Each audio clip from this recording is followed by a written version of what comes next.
Hello my dear friends, welcome back to my channel. Friends, आज जो discuss करने वाले हैं वो है क्लास नाइन्थ का एनुअल एग्जाम का पेपर। और यहाँ पर हम सारे ऑब्जेक्टिव्स और इम्पॉर्टेंट क्वेश्चंस डिस्कस करने वाले हैं। और ये हमारे 2024 सेशन का है।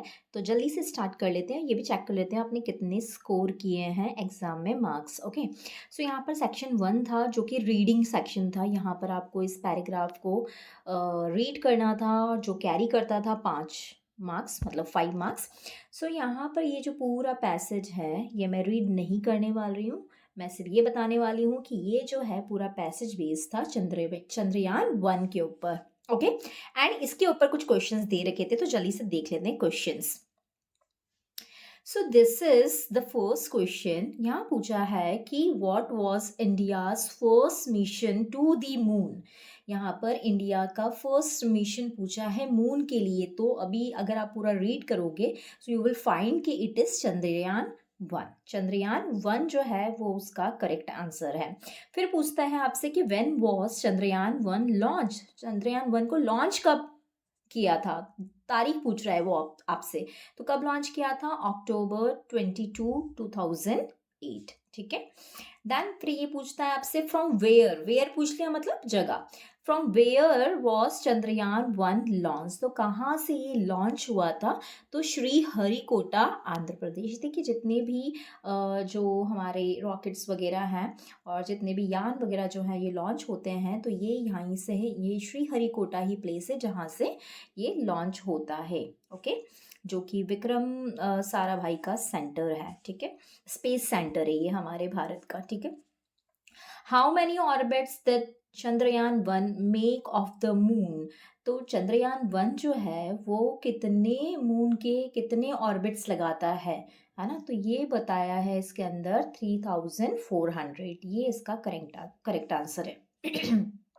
What is the meaning of launched as used in the paragraph? Paragraph के अकॉर्डिंग लॉन्च का मतलब क्या है? लॉन्च का मतलब है स्टार्टेड समथिंग न्यू। ओके, यहाँ पर मतलब है started something new. Now second paragraph देख लेते हैं। ये यहाँ पर अगेन 5 नंबर का आपको एक पैराग्राफ दे रखा था। ये भी रीडिंग पैसेज है, ये आपको रीड करना था और इसके ऊपर कुछ क्वेश्चंस दे रखे थे जो कि ऑब्जेक्टिव थे। तो यहाँ जो पैराग्राफ है ये मैं आपको इसकी थीम बता देती हूँ। ये पूरी थीम थी एजुकेशन से रिलेटेड थी कि क्यों हमारे लिए एक स्टूडेंट के लिए एजुकेशन कितना इम्पॉर्टेंट होता है और ये क्या रोल प्ले करता है स्टूडेंट की लाइफ में। ओके, चलिए अब आ जाते हैं हम क्वेश्चन आंसर्स की तरफ इसके। तो पूछ रहा है कि व्हाट इज द प्राइमरी, मतलब प्राइमरी पर्पस क्या है स्टूडेंट लाइफ का। देखो प्राइमरी पर्पस जो है हर स्टूडेंट का प्राइमरी पर्पस यही है कि वो सीखे और ज़्यादा से ज़्यादा अपनी एजुकेशन को एक्वायर करे, है ना? अगर वो एजुकेटेड होगा तो ज़्यादा अच्छे और बेहतर तरीके से अपनी लाइफ को जी पाएगा। ओके, तो ये प्राइमरी ऑब्जेक्टिव है। फिर पूछा है according to the passage what contributes to a student's identity in society. तो ये पूछ रहा है कि पैसेज के अकॉर्डिंग अकॉर्डिंग क्या चीज़ ऐसी है जो स्टूडेंट्स की आइडेंटिटी को कंट्रीब्यूट कर सकती है सोसाइटी में, मतलब अपग्रेड होने में या सोसाइटी में एक अच्छा रोल प्ले करने में। तो वो हमारे मोरल वैल्यूज़ होते हैं, है ना? हमारे मोरल वैल्यूज़ बहुत ज़्यादा इंपॉर्टेंट होते हैं। ओके, कैसे हम बात करते हैं, कैसे हम लोगों से मिलते हैं, हमारा बिहेवियर, हमारा कैरेक्टर, ये सब कुछ मैटर करता है। What is student life often considered the best life? Sorry, why is student life often considered the best life? मतलब बेस्ट लाइफ क्यों मानी जाती है स्टूडेंट लाइफ के? सब बोलते हैं ना यार स्टूडेंट थे तो बहुत अच्छे थे, हमको स्कूल लाइफ ज़्यादा याद आती है हमेशा।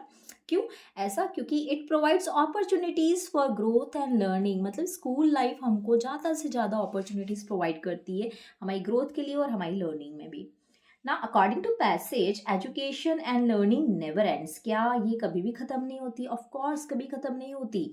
मैं आज तक सीख रही हूँ। Yes, still I am learning. I call myself a learner. Now what is the antonym for the word end as used in the paragraph. Passage में जो एंड के लिए एंटोनिम मतलब होता है अपोजिट, उल्टा। तो एंड का जो पैसेज में निकल के आ रहा है वो आंसर है गो। ओके, चलिए यहाँ देख लेते हैं section number B. Section number B में यहाँ से आपकी राइटिंग स्किल्स स्टार्ट हो रही थी और यहाँ पर आपको जो पहला यहाँ पर ये दे रखा था, ये नोट मेकिंग था। इसमें आपको नोट्स बनाने थे।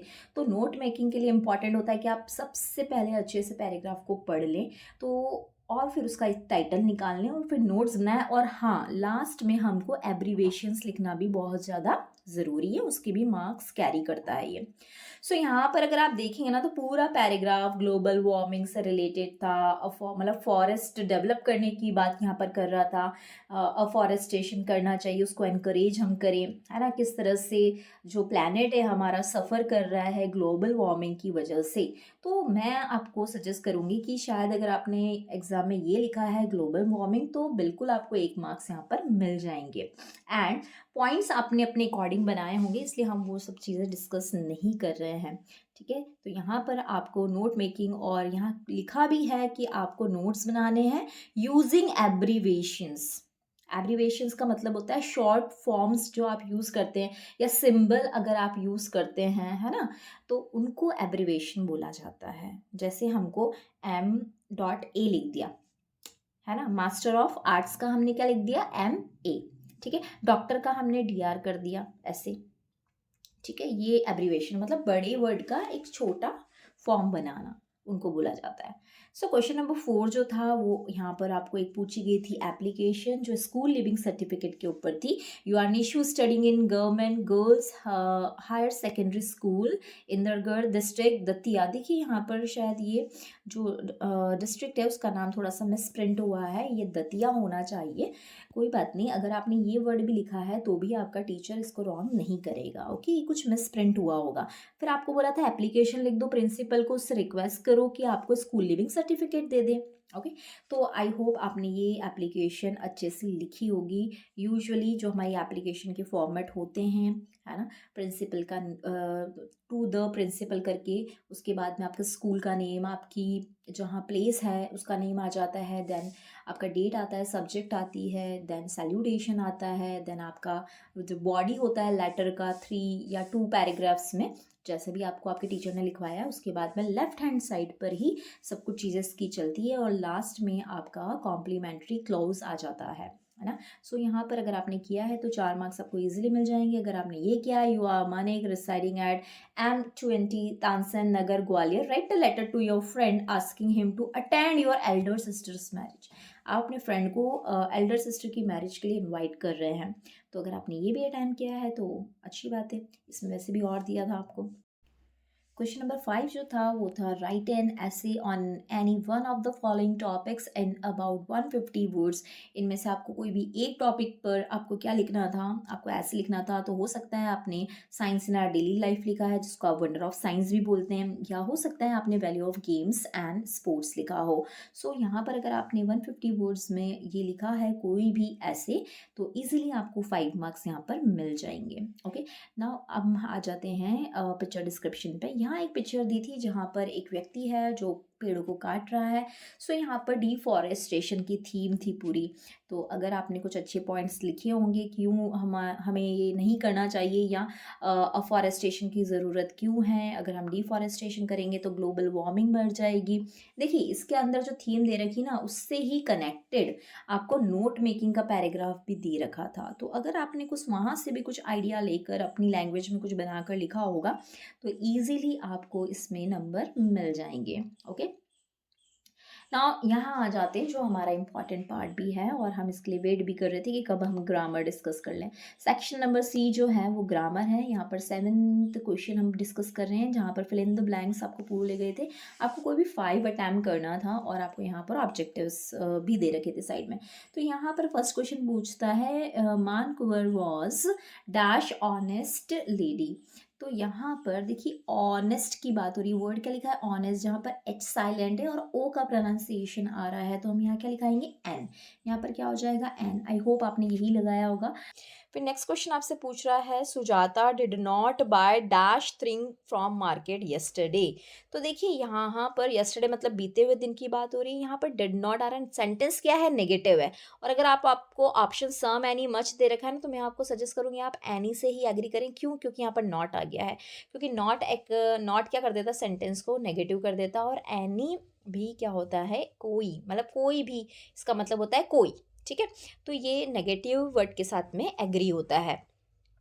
नाउ नेक्स्ट क्वेश्चन पूछ रहा है कि Neha dash watching a TV serial when the power went of. जब लाइट चली गई, नेहा क्या देख रही थी, टीवी देख रही थी। तो पास्ट कंटिन्यूअस है, नेहा सिंगुलर है, तो सिंगुलर के साथ क्या लगेगा, वॉज लगेगा, ठीक है। चलिए यहाँ पर फोर्थ देखो, यहाँ पर परमिशन मांगी जा रही है, dash I use your pen please, ठीक है।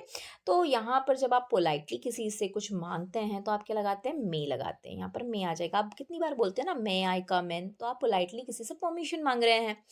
The patient had died before the doctor arrived. देखो ये जो टेंस है आपका पास्ट है, कैसे पता चला, ये हैड से। अगर ये पास्ट है तो हमको वर्ब भी कौन सी एग्री करनी पड़ेगी, पास्ट वाली। और यहाँ पर ईडी इसी में आ रहा है, ये आईएनजी नहीं होगा, ये भी नहीं होगा, और कौन सा हो जाएगा, ये वाला हो जाएगा। फिर आपको 6th क्वेश्चन बोल रहा है dash work hard you will succeed, ठीक है। कि अगर आप वर्क हार्ड करोगे तो तुम क्या करोगे, जीत जाओगे, है ना।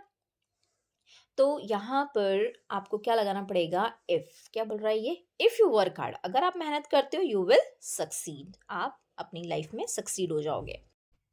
नाउ अब क्वेश्चन नंबर 8 देख लेते हैं, जो है डू एज डायरेक्टेड। यहाँ भी आपको कोई 5 करना था, लेकिन हम सब कुछ डिस्कस करेंगे यहाँ पर। पहला क्वेश्चन आपको बोल रहा है कि सुशील डिड हिज ड्यूटी वेल, और आपको बोल रहा है नेगेटिव बनाने के लिए। तो नेगेटिव मतलब नॉट लगाना पड़ेगा। तो हमको सेंटेंस क्या लिखना पड़ेगा, Sushil did not do his duty well. अब हमको डिड नॉट क्यों लगाना पड़ रहा है, डिड नॉट इसलिए लगाना पड़ रहा है क्योंकि जो ये सेंटेंस है ये सिंपल पास्ट का है, और सिंपल पास्ट का जो हेल्पिंग वर्ब होता है वो डिड होता है, और उसी के बाद क्या लगता है, नॉट लगता है ना। नेक्स्ट क्वेश्चन आपसे पूछ रहा है रोहन स्पीक्स इंग्लिश, और आपको बोल रहा है कि यहाँ पर हमको क्या चेंज करना है, हमको वॉइस चेंज करने के लिए बोल रहा है ना। वॉइस चेंज करने के लिए अगर बोल रहा है तो पहले तो हमको ये पता करना पड़ेगा कि इसका ऑब्जेक्ट क्या है। वर्ब के बाद ही क्या होता है आपका, नॉर्मली ऑब्जेक्ट होता है। तो यहाँ पर आपका ऑब्जेक्ट है इंग्लिश, और ये सिंपल प्रेजेंट टेंस है, तो कंस्ट्रक्शन क्या हो जाएगी, इंग्लिश इज। अब वॉइस जब हम चेंज करते हैं तो ध्यान रखिएगा, जो वर्ब है उसकी थर्ड फॉर्म हो जाती है, तो यहाँ हो जाएगा spoken. English is spoken by Rohan, English is spoken by Rohan, ये सेंटेंस हो जाएगा। ओके, नाउ थर्ड जो है वो पूछ रहा है आपको इसको कि रीअरेंज कर दो जंबल वर्ड्स को इन अ मीनिंगफुल सेंटेंस। तो मीनिंगफुल सेंटेंस क्या हो जाएगा, सबसे पहले तो ये प्रश्न है, क्योंकि हमको यहाँ पर प्रश्न दिख रहा है यहाँ पर। तो प्रश्न है तो मतलब ये प्रश्नवाचक बनेगा। तो प्रश्नवाचक बनेगा तो सबसे पहले हेल्पिंग वर्ब ढूंढो। अगर WH क्वेश्चन नहीं दे रखा तो हेल्पिंग वर्ब क्या है, कैन। तो कैन के बाद में आता है सब्जेक्ट, कैन यू। फिर give me your book, can you give me your book, और फिर क्वेश्चन मार्क, ठीक है, ये हो जाएगा सेंटेंस। फिर आपको फोर्थ बोल रहा है Rajendra is too weak to walk himself, मतलब वो इतना वीक है कि खुद से नहीं चल सकता। सेंटेंस को फिर से लिखना था, और इस टू की प्लेस पे बोल रहा है सो दैट का यूज कर लो। तो हम इसकी जगह, जैसे जो TOO है उसकी जगह तो हम क्या लिख देंगे, सो। तो सेंटेंस का हो जाएगा राजेंद्र इज सो वीक, फिर दूसरे टू की जगह दैट लिख देंगे, दैट। अब देखो क्योंकि सेंटेंस ये जो है नेगेटिव सेंस दे रहा है, वीक है, कमजोर है ना, नहीं चल सकता ना, तो नहीं चल सकता है तो हमको अब जो दूसरा सेंटेंस है डैट के बाद वाला उसको नेगेटिव करना पड़ता है। तो उसके लिए हमको लिखना पड़ेगा ही कैन नॉट, ये ही कैन नॉट लिखना पड़ेगा, he can not walk himself, he can not walk himself, ऐसे हो जाएगा पूरा सेंटेंस, ठीक है। नाउ फिफ्थ आपको बोल रहा है Anjali is blind she can type the letter, combine the pair of sentence using but. तो कुछ नहीं करना, आप तो दोनों सेंटेंस के बीच में बस क्या लगा दो, बट लगा दो। क्या कर देंगे हम, Anjali is blind but she can type the letter. Anjali is blind but she can type the letters and full stop, ठीक है। नाउ जो लास्ट है आपका 6th वाला, यहाँ पर बोल रहा है शिवानी इज इल शिवानी बीमार है, शी इज एब्सेंट टुडे, कुछ नहीं, इसमें हो जाएगा Shivani is ill, so she is absent today. Sentence का जगह Shivani is ill, so she is absent today. इस सो का मतलब है इसलिए, ठीक है, इस सो का मतलब यहाँ पर क्या है, इसलिए, ठीक है। चलिए टेक्स्ट बुक्स में आ जाते हैं, सेक्शन डी यहाँ पर है, हमको टेक्स्ट बुक से भी क्वेश्चन पूछे जाते हैं। पहला क्वेश्चन पूछ रहा है आपको, ये सब ये पूरे ऑब्जेक्टिव क्वेश्चन है ना। पहला क्वेश्चन है, what did the teacher in the real book do. देखो रियल बुक की बात कर रहा है, ये ध्यान देना है यहाँ पर, काफी बच्चों ने गलत कर दिया इसको। रियल बुक में मतलब जो उन्होंने रियल बुक ढूंढी थी, उसके अंदर टीचर क्या करता था, टीचर क्या करता था, पढ़ाता था and gave question in person. हर एक बच्चों को क्या देता था, क्वेश्चन देता था, ठीक है ना। तो ये इसका करेक्ट आंसर है। ये रियल बुक की बात कर रहे हैं, कंप्यूटर टीचर की बात नहीं कर रहा है ये। When did the intruder enter Gerald's house, कब उसके घर में जाता है वो, है ना। तो यहाँ पर कब जाता है, when he was about to leave for a rehearsal, जब वो रिहर्सल के लिए जाने वाला होता है तब आ जाता है वो। Who has composed the poem The Road Not Taken, road not taken किसने लिखी है, तो रॉबर्ट फ्रॉस्ट ने लिखी है, ठीक है, रॉबर्ट फ्रॉस्ट इसका करेक्ट आंसर है। Who break the shutter of the window, कौन खराब कर देता है शटर्स ऑफ विंडो, कौन तोड़ देता है, तो कौन तोड़ देती है, विंड तोड़ देती है, ठीक है। फिर यहाँ पर क्वेश्चन नंबर 10 जो था, ये था आपको रीडिंग पैसेज, ये एक्सट्रैक्ट था आपकी किताब से, आपको यहाँ पर इसको रीड करके आंसर निकालना था। तो रीड मैं नहीं कर रही हूँ ताकि हम जल्दी से डिस्कस कर लें ऑब्जेक्टिव्स। यहाँ पर आइंस्टाइन वाले चैप्टर से ही ले रखा था, ठीक है ना। तो यहाँ पर पहले वाला क्वेश्चन है, by what age did Einstein not learn to speak, कितनी साल तक वो मतलब कब कितनी एज तक वो बोलना नहीं सीख पाए थे, तो 2.5 years, 2.5 अगर आप देखेंगे तो यहाँ मिल भी जाएगा आपको। फिर पूछा है कि what did Einstein classmate call him, Einstein के क्लासमेट उसको क्या बुलाते थे, तो देखो यहाँ लिखा ब्रदर बोरिंग, यहाँ पर भी ब्रदर बोरिंग इसका आंसर हो जाएगा। फिर बोला है कि what did Einstein love to play with, Einstein किन चीज़ों से खेलना ज़्यादा पसंद करते थे, तो वो पसंद करते थे मैकेनिकल टॉयज़, मैकेनिकल टॉयज़ से वो पसंद करते थे खेलना, है ना। बी एक आपको पोएम थी, उसमें से पोएम का स्टैंजा निकाल के दिया दिया गया है ना। तो इसको आप रीड करो और इसका आंसर निकालो, ये आपको बोला गया था इसके अंदर। तो हम रीड कर लेते हैं, चलो। Now in memory comes my mother as she used in years agone to regard the darling dreamers, she left them till the dawn. Oh, I feel her fond look on me as I listen to this refrain, which is played upon the shingles by the pattern of the rain. चलिए, तो sound ये पूछ रहा है पहला question कि which sound is the poet listening to, poet किस sound को सुन रहा है, तो साउंड ऑफ रेन को सुन रहा है। What does the sound remind the poet of, जो साउंड है, जो बारिश हो रही है ना, रूफ पर जो गिर रही है, वो किसकी याद दिलाती है उसको, उसकी मदर की याद दिलाती है। From which poem has this extract been taken, ये जो पूरा एक्सट्रैक्ट है मतलब ये जो पोएम की लाइन है, ये कौन सी पोम से ली गई है, तो ये पोम है rain on the roof, rain on the roof.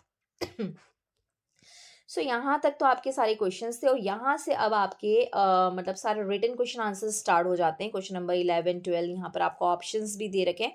Paper बहुत ही इजी था, ज़्यादा डिफिकल्टली पूछा नहीं गया था। व्हाट इज टैली बुक बहुत आसानी से आपने लिख दिया होगा, पहले नंबर वाला जो आपका चैप्टर है वहाँ से लिया गया है ये प्रश्न।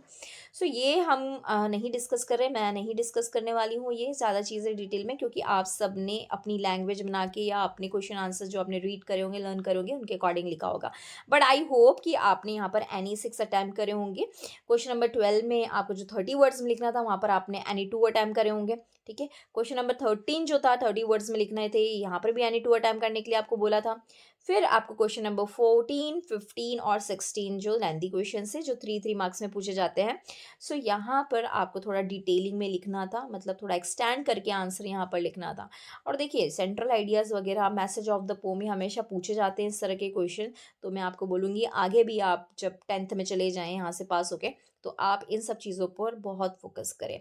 जब आपको क्लास में पढ़ाई जाती है पोएट्री या आपको लेसन्स पढ़ाए जाते हैं, तो आई विल सजेस्ट यू कि आप हमेशा अपनी किताब ओपन करके टीचर को अच्छे से सुने, अपने नोट्स भी साइड बाय साइड बनाते रहें, वर्ड्स के मीनिंग लिखें जो वो आपको बता रही हैं। इससे वो आपकी माइंड में ना वो चीज़ें ज़्यादा देर तक रिटेन रहेगी, एंड नेक्स्ट डे ही मतलब द सेम डे घर जाके आप उसको स्टडी कर लो, आप कभी नहीं भूलोगे। ओके, तो ये मेरी तरफ से आपको छोटी सी टिप थी, और बाकी आपका पेपर बहुत अच्छा गया होगा।